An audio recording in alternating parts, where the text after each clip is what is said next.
Hello guys. आज हम आए हैं एक नया वीडियो लेके। आज हम जो समझेंगे वो है कॉम्प्लेक्स नंबर के कॉम्प्लेक्स नंबर आपका क्या होता है। ठीक है, अब कॉन्सेप्ट ये है आपका कि सिर्फ और सिर्फ डेफिनेशन को रट के तो आप याद नहीं रख सकते, मतलब कि समझ नहीं सकते कि कॉम्प्लेक्स नंबर क्या होता है। कि जैसे कि आपको कोई अगर पूछे कि ये जो आपका 19 है ये कौन सा नंबर है, नेचुरल नंबर है या होल नंबर है या फिर ऑड नंबर है या फिर आपका कौन सा नंबर प्राइम नंबर है या फिर कंपोजिट नंबर है, आप इसको बता सकते हो कि अगर आपका कॉन्सेप्ट है, अगर आपको पता है कि 19 जो है आपका कि नेचुरल नंबर क्या होता है, होल नंबर क्या होता है, कंपोजिट नंबर क्या होता है, प्राइम नंबर क्या होता है, ऑड नंबर क्या होता है, तब आप बता सकोगे कि जो 19 है ये नेचुरल नंबर भी है और होल नंबर भी है और आपका ऑड नंबर भी है और प्राइम नंबर भी है।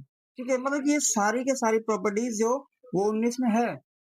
इस तरीके से आज हम समझेंगे कि कॉम्प्लेक्स नंबर जो होता है वो एक्चुअल में क्या होता है और इसकी डेफिनेशन क्या है, इसकी जरूरत क्या पड़ी हमें। हमारे पास तो बड़ा नंबर है, रियल नंबर है, इसके अंदर सारे के सारे नंबर आ जाते हैं। फिर ऐसी कौन सी इक्वेशन है जिसको सॉल्व करने के लिए हमें कॉम्प्लेक्स नंबर की जरूरत पड़ी, तो वो आज हम सीखने वाले हैं। ठीक है, तो ये है आपका कॉम्प्लेक्स नंबर। कॉम्प्लेक्स नंबर में क्या है,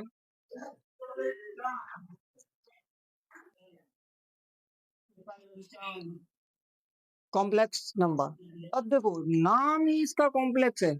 कॉम्प्लेक्स का मतलब क्या होता है, कॉम्प्लेक्स का मतलब होता है जो चीज बहुत डीप है, जो चीज बहुत डिफिकल्ट है। इस तरीके से ये आपका कॉम्प्लेक्स नंबर। अब देखो, कॉम्प्लेक्स नंबर को हम बहुत ही आसान तरीके से, बहुत ही कॉन्सेप्चुअल तरीके से पढ़ेंगे कि पहले तो आप, ये आपका होता है कॉम्प्लेक्स नंबर। ठीक है, आयोटा, ये है इसकी सिंबल। ठीक है, ये है आयोटा। जिस भी नंबर के साथ, कोई भी नंबर है आपका, उसके साथ अगर ये नंबर आप ऐड कर दोगे, कॉम्प्लेक्स नंबर। अब देखो, नाम ही इसका कॉम्प्लेक्स है। कॉम्प्लेक्स का मतलब क्या होता है, कॉम्प्लेक्स का मतलब होता है जो चीज बहुत डीप है, जो चीज बहुत डिफिकल्ट है। इस तरीके से ये आपका कॉम्प्लेक्स नंबर। अब देखो, कॉम्प्लेक्स नंबर को हम बहुत ही आसान तरीके से, बहुत ही कॉन्सेप्चुअल तरीके से पढ़ेंगे कि पहले तो आप, ये आपका होता है कॉम्प्लेक्स नंबर। ठीक है, आयोटा, ये है इसकी सिंबल। ठीक है, ये है आयोटा। जिस भी नंबर के साथ, कोई भी नंबर है आपका, उसके साथ अगर ये नंबर आप ऐड कर दोगे तो ये होगा आपका आयोटा में आ जाएगा, मतलब कॉम्प्लेक्स नंबर में आ जाएगा। For example A plus B, iota. ठीक है, अब ए है आपका रियल पार्ट और बी है आपका इमेजिनरी पार्ट। अब ये इमेजिनरी पार्ट क्या होता है, ठीक है, इसको आप समझने के लिए हमें समझना होगा कि इसकी जरूरत क्या पड़ी। ये जो आयोटा है, ये जो इमेजिनरी पार्ट है आपका, इसकी क्या जरूरत पड़ी कि हमने ये नंबर नया एक डिस्कवर कर दिया। देखो, अब कुछ ऐसे इक्वेशंस होते हैं जैसे कि 1 + x²। ठीक है, अब यह है आपका इक्वेशन इज इक्वल टू 0। यह है आपकी इक्वेशन। अगर इसका सोल्यूशन क्या करोगे आप, इसका सोल्यूशन फाइंड करने के लिए आप क्या करोगे, आपको पता है कि x² है, ये प्लस का उस तरफ जाएगा माइनस का हो जाएगा, माइनस का 1 हो जाएगा। अब हमने पढ़ा है कि किसी भी नंबर के ऊपर अगर स्क्वायर है या फिर पावर अगर प्लस में है तो वो कभी भी माइनस में जवाब उसका नहीं आएगा, हमेशा हमेशा पॉजिटिव होगा। अब देखो, यहाँ पे ये है x² जो है वो आपका बराबर माइनस साइन किया गया। अब इसका सोल्यूशन फाइंड करने के लिए, क्या करने के लिए, इसका सोल्यूशन फाइंड करने के लिए हमने एक नया नंबर इजाद किया, नया नंबर को हम लेकर आए इस दुनिया में, कॉन्सेप्ट दिया।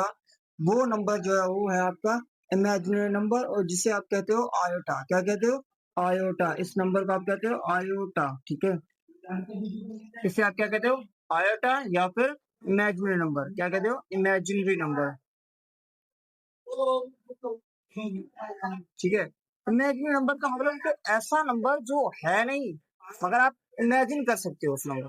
ठीक है, किसी भी इक्वेशन को ऐसे इस तरीके से इक्वेशन जो होती है उनको आप सॉल्व करने के लिए आप इमेजिन करोगे कि ऐसा नंबर है, तो आप ये उस तरीके से आपका ये सोल्यूशन निकलेगा। फॉर एग्जाम्पल ऐसे बहुत सी इक्वेशन हो जाती है, जैसे कि फॉर एग्जाम्पल x² + 3 = 0 हो गया, ये हो सकता है आपका।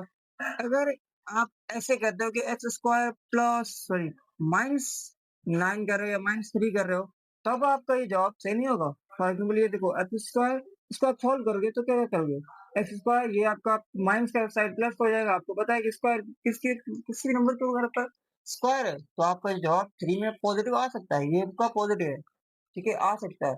मगर इस टाइप की जो इक्वेशंस होती हैं, इसको सॉल्व करने के लिए नया जो नंबर जो ईजाद किया गया, उस नंबर को आप क्या कहोगे? Imaginary number. क्या कहोगे? Imaginary number. और जब एक रियल नंबर और इमेजिनरी नंबर दोनों मिलते हैं तो वो आपका नंबर बनता है कॉम्प्लेक्स नंबर। आपका ये थ्री मतलब कि एज है वो हो गया आपका रियल नंबर और प्लस आयोटा बी मतलब कि बी आयोटा पढ़ो या फिर आयोटा बी पढ़ो, ये है आपका इमेजिनरी नंबर। इन दोनों को आप अगर मिलाओगे तो वो आपका ये जो पूरा का पूरा जो बनेगा ये होगा आपका कॉम्प्लेक्स नंबर। क्या बनेगा? Complex number. ठीक है, तो ये होगा आपका पूरा पूरा कॉन्सेप्ट। कौन जो आपका जो कॉम्प्लेक्स नंबर होता है वो क्या होता है, क्यों इसको मतलब कि तो मतलब हमने डिस्कवर किया, इसकी क्या जरूरत थी, तो ये हो गया आपका पूरा का पूरा उसके बारे में डिटेल डिस्कशन। ठीक है, अब देखो इसके दो पार्ट्स हो गए। ठीक है, इस कॉम्प्लेक्स नंबर के हमेशा दो पार्ट्स होते हैं। कौन कौन से? एक होता है आपका रियल पार्ट और दूसरा होता है आपका इमेजिनरी पार्ट। अब रियल जो पार्ट है उसे आप आर ई से रिप्रेजेंट करोगे, आर ई जेड। सही है। अब जेड क्यों लिखा? जेड इसके लिए लिखा कि आपका जो कॉम्प्लेक्स नंबर है ये पूरा का पूरा जेड से डिनोट किया जाता है। ठीक है, किससे डिनोट किया जाता है? जेड से डिनोट किया जाता है। अगर आपको कोई बोले कि भाई सेट ऑफ जेड, मतलब कि वो क्या लिख रहा है? सेट ऑफ इमेजिनरी नंबर्स या फिर आप कॉम्प्लेक्स नंबर। अब ये है आपका real part of imaginary number, sorry real part of complex number. और फिर होता है आपका इमेजिनरी नंबर जो होता है वो आपका आई एन से जाहिर किया जाता है। ठीक है, imaginary number I N Z. ठीक है, ये होता है आपका इमेजिनरी नंबर। ठीक है, ये हो गया आपका रियल पार्ट और ये आपका इमेजिनरी पार्ट। अब करना क्या है आपका? 1.5 का जो क्वेश्चन है वो ये होता है कि इमेजिनरी पार्ट क्या होता है, रियल पार्ट क्या होता है, और जो आपका कॉन्जुगेट आप कैसे फाइंड करोगे। तो आप कॉन्जुगेट जो हम अब आगे हम फाइंड करेंगे नेक्स्ट वीडियो में कि अब देखो अब इन दोनों को जो हमने फाइंड किया कि इसको जो नोट किया जाता है वो जेड से किया जाता है। क्या क्या आपने इस लेक्चर में या फिर इस वीडियो में क्या क्या मालूम किया कि ये जो आपके इसके दो पार्ट्स होते हैं, एक रियल पार्ट और एक इमेजिनरी पार्ट, और ये जो आपका जेड से डिनोट किया जाता है, जाहिर किया जाता है। ठीक है, और इसमें कौन सी चीजें हैं? अब देखो अब इस ऑर्डर मतलब कि ये जो आपका नंबर है for example A plus B iota, इसको आप 3+4 आयोटा लिख सकते हो, ये हो गया आपका। या फिर आपको 2+2 आयोटा ये भी लिख सकते हो आप। या फिर आप 1+4 आयोटा इस तरीके से लिख सकते हो। ये सारे के सारे आपके क्या है?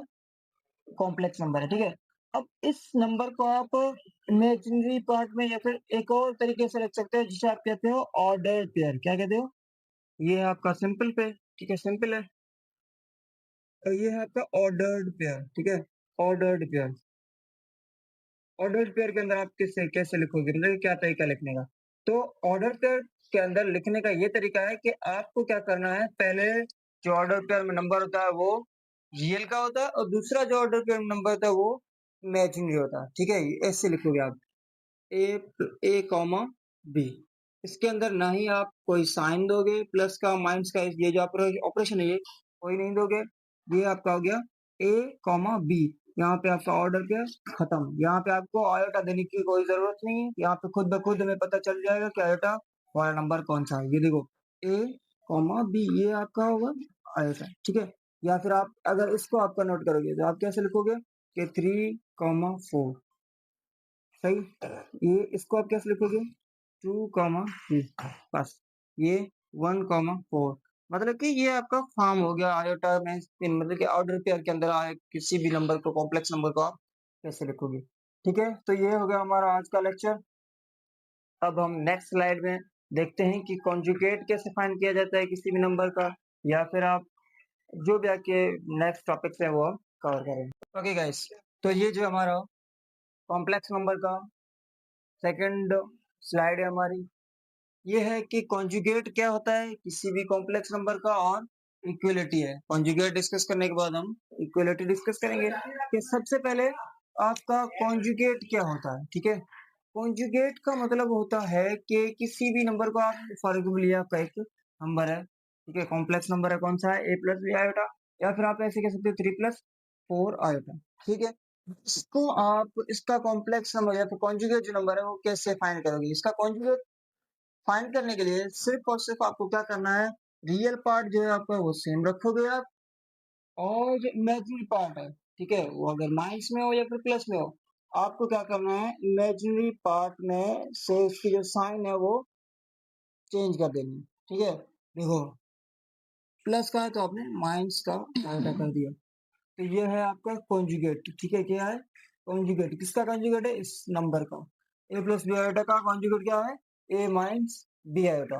अब देखो, यहाँ पे आप 3 प्लस 4 आयोटा, इसको आप इसका कॉन्जुगेट फाइंड करोगे तो कैसे करोगे? 3 प्लस, अब 3 आपने सेम रख दिया। अब क्या करोगे, प्लस का जो ये जो आयोटा है ये आपका रियल कौन सा पार्ट है? रियल पार्ट है या फिर इमेजिनरी पार्ट है? ये है आपका इमेजिनरी पार्ट। तो आप क्या करना है, कॉन्जुगेट फाइंड करने के लिए इमेजिनरी पार्ट का साइन जो है वो आपको चेंज करना है। अब ये आपका इमेजिनरी पार्ट है 4, 4 आयोटा, तो ये आपका प्लस का है तो आप क्या करोगे? माइनस का कर दोगे। तो ये है आपका कॉन्जुगेट, सही है। फॉर एग्जाम्पल यहाँ पे आप लिखो -3 और -4 आयोटा, इसका कॉन्जुगेट क्या होगा? इसका कंजुगेट फाइंड करने के लिए ये रियल जो पार्ट है आपका वो सेम का सेम रखोगे आप, इसका कोई भी साइन चेंज करने की जरूरत नहीं है। अब देखो -4 आयोटा है, इसका आप क्या करोगे? साइन चेंज करोगे तो ये क्या हो जाएगा? +4 आयोटा। Okay, thank you. अब हम आ रहे हैं हमारे नेक्स्ट टॉपिक पे, ये है आपका इक्वलिटी। इक्वलिटी किससे कहते हो आप? इक्वलिटी क्या होती है, या फिर आप कॉम्प्लेक्स नंबर कब इक्वल होते हैं? इक्वलिटी का मतलब होता है इक्वल, ठीक है। क्या होता है? इक्वल। अब ये जो आपका नंबर है कॉम्प्लेक्स नंबर, ये कब इक्वल होगा? अब देखो, फॉर एग्जांपल दो नंबर्स हैं a प्लस बी आयोटा, और ये बराबर है c प्लस डी आयोटा की। ये दो नंबर्स क्या है? बराबर है। अब जो कॉम्प्लेक्स नंबर है वो ये कहता है कि उसकी ये कंडीशंस हैं कि ये जो हमारा नंबर है कॉम्प्लेक्स नंबर, दो कॉम्प्लेक्स नंबर कब बराबर होंगे? जब उनके करस्पॉन्डिंग एलिमेंट्स या फिर करस्पॉन्डिंग जो आपके नंबर्स बराबर होंगे, तभी वो नंबर आपस में बराबर होगा। फॉर एग्जाम्पल, ये आपका रियल पार्ट, ये भी आपका रियल पार्ट, ये है आपका इमेजिनरी पार्ट, और ये इस नंबर का इमेजिनरी पार्ट। जब रियल रियल के बराबर होगा और इमेजिनरी इमेजिनरी के बराबर होगा, तब आपका ये जो नंबर है वो किसके बराबर होगा? ये दोनों जो नंबर है वो क्या होंगे? बराबर होंगे। फॉर एग्जाम्पल यहाँ पे आप देखो कि 2 प्लस 4 आयोटा, ये किसके बराबर होगा? ये हमेशा हमेशा बराबर होगा 2 प्लस 2 स्क्वायर आयोटा। ऐसे कह सकते हो आप। ये आप ये जो दो नंबर है ये आपके बराबर होंगे। क्यों? क्योंकि ये जो आपका रियल नंबर पार्ट, इसका रियल पार्ट क्या है? 2 है, इसका रियल पार्ट भी 2 है। इसका इमेजिनरी पार्ट है 4 आयोटा, इसका इमेजिनरी पार्ट भी 4 आयोटा, ठीक है। तो ये आपके इक्वलिटी इस तरीके से डिफाइन की जाती है। फॉर एग्जाम्पल, इसके क्वेश्चन इस तरीके से भी आ सकते हैं कि यहाँ पे लिखा होगा 8 minus 3 iota cube, 8 minus 3 iota cube. अब क्या करना है, ये जो इसका इक्वल मतलब ये जो नंबर है आपका वो किसके इक्वल होगा? ये आपका कॉम्प्लेक्स नंबर है, इसका इक्वलेंस नंबर इस तरीके से हो सकता है कि 2 के ऊपर पावर क्यूब है, 2 के ऊपर पावर क्या है? क्यूब, और प्लस 3 आयोटा। ये जो दो नंबर है ये इसके बराबर होते हैं। कैसे बराबर होते हैं वो अब हम आपको बता रहे हैं कि आपको पता है कि 8 जो है वो 2 के ऊपर पावर क्यूब 8 के बराबर होता है, तो ये आपका रियल पार्ट दोनों बराबर। अब हम आ रहे हैं इमेजिनरी पार्ट पे। अब ये देखो माइनस है, अब ये देखो आप बोलोगे ये माइनस का ये प्लस का ये बराबर कैसे हो गया? तो यहाँ पे हम एक रूल पढ़ रहे हैं कि आयोटा के ऊपर पावर क्या है? क्यूब है।